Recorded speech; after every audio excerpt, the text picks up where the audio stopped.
नमस्कार मित्रों। डॉक्टर संजीव भानावत के चैनल में आपका हार्दिक स्वागत, अभिनंदन।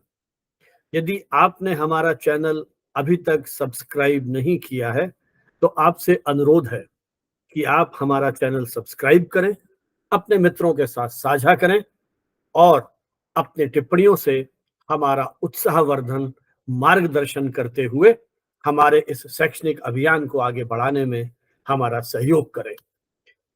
आइए आज अपन बात करते हैं कांवड़ यात्रा के बारे में।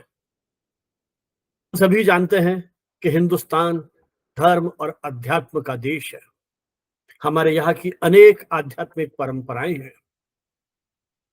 इस देश में जितना वैविध्य है पर्व और त्योहारों के संदर्भ में, विभिन्न समुदाय अपने अपने ढंग से इन पर्वों और त्योहारों को मनाते हैं। ऐसा ही त्योहार है कांवड़ यात्रा। ये शिव जी का त्योहार है। मूलतः शिव भक्त देश के विभिन्न अंचलों में श्रावण या सावन के महीने में कांवड़ यात्राएं निकालते हैं, जिन्हें जल यात्रा भी कहा जाता है। यह शिव भक्तों की एक ऐसी यात्रा है जो बहुत कठिन है। वस्तुतः कांवड़ का एक अर्थ ये भी मानते हैं कि हम एक कठिन लक्ष्य को पूरा करने के लिए प्रयत्नशील हो। वैसे कांवड़ एक बांस का डंडा है जिसे विभिन्न पताकाओं, फूल पत्तियों से सजाया जाता है और उस पर फिर मिट्टी के वो बर्तन बांध दिए जाते हैं। उसमें गंगा जल कलश में रखा जाता है और उसे लेकर के फिर शिव भक्त शिव मंदिर जाया करते हैं। ये जल देश की उन कुछ पवित्र नदियों से लिया जाता है, गंगा, यमुना आदि। ये जो जल है, इससे हम अभिषेक करते हैं शिवलिंग का या भगवान शिव का। कांवड़ अपने आप में एक बहुत पवित्र मानी जाती है। जब ये पद यात्राएं करते हैं, ये यात्राएं नंगे पैर होती है। यात्रा के दौरान कोई भी शिव भक्त किसी प्रकार का तामसिक भोजन नहीं खाता है, शराब का सेवन नहीं करता है। प्याज, लहसुन आदि जो तामसिक भोजन है, उसका पूरी तरह से परित्याग किया जाता है। और इसी के साथ उनके परिवार में भी, जो परिवार के अन्य सदस्य हैं, जहां से वो शिव भक्त गए हैं शिवलिंग का अभिषेक करने के लिए, वो भी अपने पास के मंदिर में जल का अभिषेक करते हैं और सात्विक भोजन ये ग्रहण करते हैं। कितनी गहरी मान्यताएं हैं इसके साथ।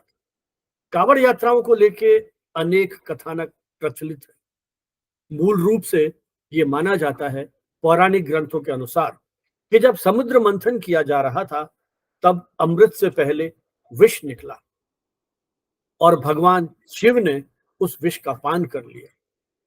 विष का जब उन्होंने पान कर लिया तो उनके गले में जलन होने लगी। ऐसी स्थिति में उस गले को एक तरह से शांति प्रदान करने के लिए, उस जलन का शमन करने के लिए उन पर जल का अभिषेक किया गया।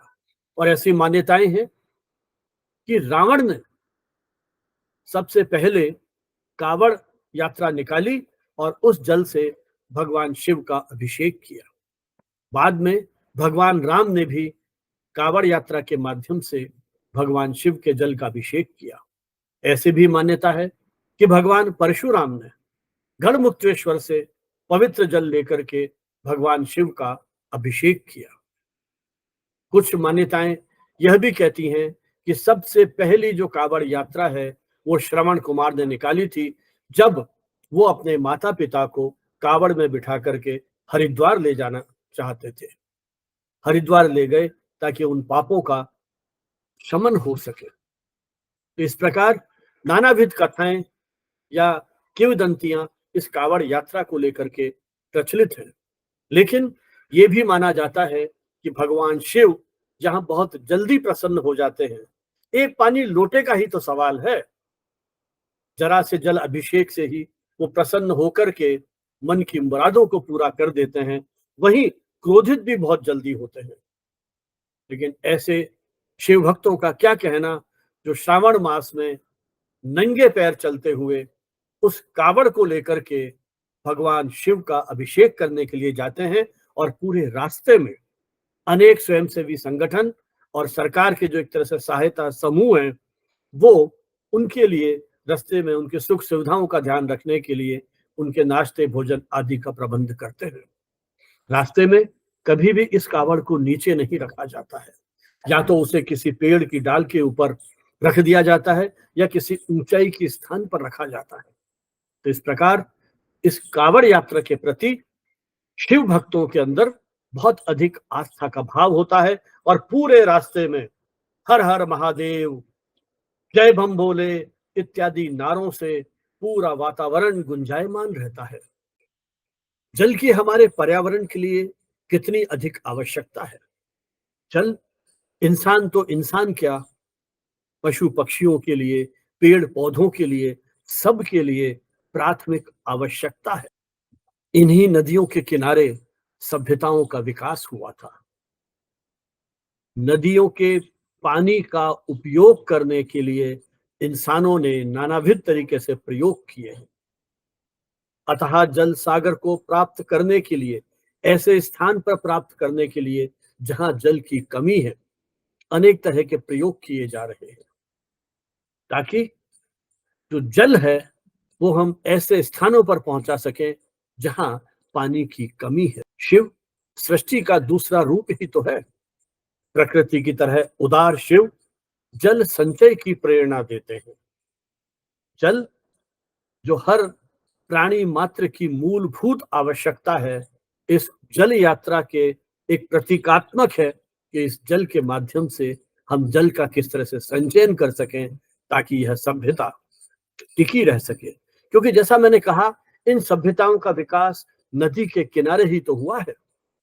ये कांवड़ यात्रा उत्तर प्रदेश, मध्य प्रदेश, बिहार आदि अनेक राज्यों में मनाई जाती है।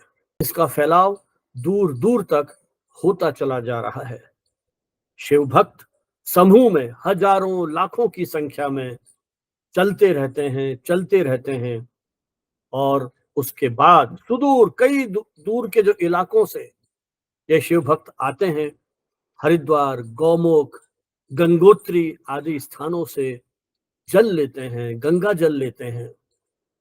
इस प्रकार विविध तरीकों से भगवान शिव की आराधना करने के लिए कांवड़ यात्रा युगों से चल रही है। कांवड़ यात्रा पर भगवान शिव को नमन करते हुए आप सभी को हार्दिक शुभकामनाएं।